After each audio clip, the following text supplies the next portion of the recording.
안녕하세요. 234 세무TV 이승희 세무사입니다. 오늘은 미용 성형 의료 영역에 대한 부가가치세 관리 방법, 절세 방법에 대해서 말씀드리도록 하겠습니다. 절세는 기본적으로 아는 것이 힘입니다. 열심히 공부하셔서 유익하게 활용하시기 바라겠습니다. 기본적으로 건강보험 대상이 되는 진료 영역이 면세 대상이 되는데요. 건강보험은 주로 치료, 개선, 재건, 교정 등에 적용되며 미용 목적이나 성형 목적 진료는 무조건 과세되는 것이 원칙입니다. 부가가치세 과세되는 항목은 다음과 같은 항목이 있습니다. 먼저 과세되는 성형수술의 범위입니다. 눈 같은 경우는 쌍꺼풀 수술, 상안검, 하안검 성형술, 몽고주름 성형술, 외안각 성형술, 외과수술. 외과수술은 눈 웃음 치는 듯한 그런 이쁘게 눈을 만드는 그런 수술이 있습니다. 그 다음에 눈매 교정술, 눈 미백 수술 등등 여러 가지가 있을 수 있겠습니다. 다음 코와 관련된 내용인데요. 융비술, 융비술은 콧대를 세워주는 수술이고요. 그 반대로 매부리 코나 긴 코는 축소하는 수술도 있습니다. 그 다음에 휘어진 코 성형술, 이 부분은 이제 어디까지가 휘어졌다고 볼 수 있는지 모르겠지만 과세로 가기에는 조금 억울한 부분이기도 합니다. 그 다음에 비첨 성형술, 비익 성형술, 비첨은 코끝입니다. 비익은 콧볼이 되겠습니다. 그 다음에 입 관련돼서는 입술 학대술, 축소술, 영화배우 안젤리나 졸리 같은 입술도 포함된다고 보면 되겠습니다. 치아 미백, 잇몸 성형술, 라미네이트, 이 라미네이트는 미관상 목적의 치아 성형인데요. 이 미관상 목적의 치아 성형인 라미네이트는 과세 대상인데 이 라미네이트도 충치 등의 치료 목적으로 사용되는 경우는 면세 항목이 되겠습니다. 다음 귀 같은 경우는 귓불 성형술이나 누운기 성형술이 있고, 안면, 페이스, 얼굴인데요. 사각턱 축소술, 턱끝 성형술, 광대뼈 축소나 학대술, 그 다음 이마 성형술도 과세되겠습니다.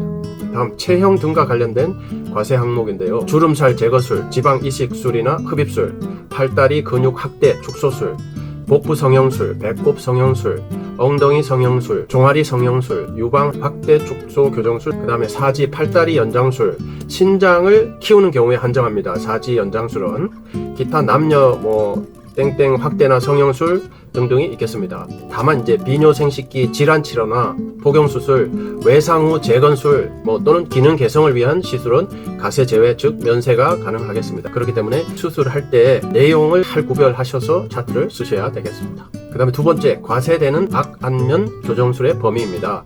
양악수술, 위턱, 아래턱, 주로 치아의 정상교합이 목적인 경우인데요. 이 양악수술도 과세되겠습니다. 그 다음에 주걱턱 수술, 무턱 수술, 돌출 입수술 전부 과세되겠습니다. 그 다음 세 번째, 과세되는 피부 관련 시술의 범위입니다. 색소 모반, 주근깨, 흑색점, 기미치료술 과세되겠습니다. 다만 검버섯, 오타모반, 현평 모반증, 기타의 색소 질환은 면제 가능하겠습니다. 두 번째, 여드름 치료술 과세되겠습니다. 다만 여드름 치료술은 약에 대한 처방전만 발급 시는 과세 제외, 즉 면세 되겠습니다. 세 번째, 제모술, 탈모 치료술, 모발 이식술도 과세되겠습니다. 단 약에 대한 처방전만 발급 시는 과세 제외, 면세 가능하겠습니다. 네 번째, 문신술, 문신 제거술, 피어싱 과세되겠습니다. 지방 용해술 과세되겠습니다. 여섯 번째, 피부 재생술, 피부 미백술, 항노화 치료술, 모공 축소술 과세되겠습니다. 다만 흉터 등 많은 제거술이나 상처 치료, 튼살 치료는 면세 되겠습니다. 그리고 지방분해 촉진 등 신체 기능 개선을 목적으로 하는 항노화 치료는 또한 면세 가능하겠습니다. 그리고 사마귀, 백반증, 딸기코, 대상포징, 아토피 등도 면세 되겠습니다. 다음 두 번째, 실무 적용상 유용한 꿀팁 정보를 5가지만 정리해 드리도록 하겠습니다. 먼저 첫 번째 꿀팁 정보입니다. 과세되는 수술 비용에는 직접적인 수술 비용뿐만 아니라 관련된 진찰료, 입원비, 검사료, 치료소, 진단료, 식대 등이 모두 다 들어가므로 과세분과 면세분에 대한 매출, 즉 수입을 잘 구분할 수 있어야 되겠습니다. 이 부분을 잘 관리하셔야 부가가치세 매입세 공제를 관리해서 부가가치세도 절세할 수 있으며, 이 부분 즉 매출 부분을 잘 관리해두지 않으시면은 나중에 세무조사 등 세금 폭탄의 표적 대상이 될 수도 있겠습니다. 두 번째 꿀팁입니다. 면세 대상 진료 영역, 즉 면세 매출의 필수적 시술의 일부로 과세 대상 진료 영역을 제공하는 경우도 있을 수 있는데요. 이 경우는 부수적으로 따라가는 과세 진료 영역이기 때문에 예외적으로 부가가치세 10%가 면제되기 때문에 부수적 시술을 잘 관리하시는 것도 부가가치세 절세의 한 방법이 되겠습니다. 다음 세 번째 꿀팁 정보입니다. 의료 보건 영역을 제공하는 사업자가 과세되는 진료 영역을 제공하고 그 대가를 받은 경우에는 일반 영수증, 간이 영수증을 발급하는 것이 원칙입니다. 다시 한번 말씀드리면은 의료 보건업자가 과세되는 진료용을 제공하고 그 대가를 받은 경우에 증빙으로는 계산서를 발급하지 않으셔도 됩니다. 식당에서 나오는 일반 영수증을 끊어주셔도 된다는 의미가 되겠습니다. 그러나 그 공급받는 자가 사업자라서 사업자 등록증을 제시하고 세금 계산서의 발급을 요구하는 경우는 이 경우는 반드시 당연히 세금 계산서를 끊어줄 의무가 있겠습니다. 네 번째 꿀팁 정보입니다.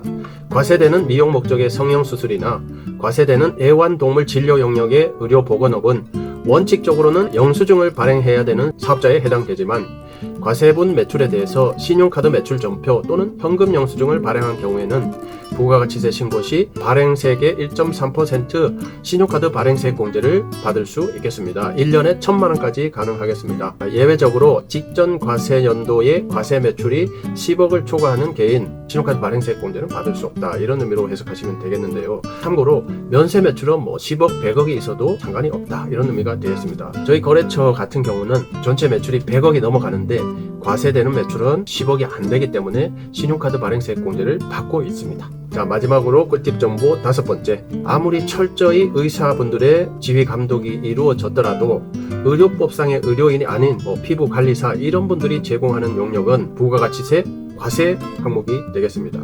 그렇기 때문에 철저히 차트 등을 관리하셔야 할 것입니다. 이상으로 지난 시간 동물병원 진료 영역에 이어서 오늘은 미용 성형 진료 영역에 대한 부가가치세 절세 관리 및 실무 꿀팁에 대해서 방송드렸습니다. 보건업에 종사하시는 분들은 실무자분들이 기본적으로 세무 지식이 있으셔야 되고 그 세무 지식을 바탕으로 차트 관리, 전자차트나 수기 차트 관리에 대해서 철저히 관리를 하셔야 부가가치세 및 종합소득세 관리에 많은 도움을 받을 수 있겠습니다.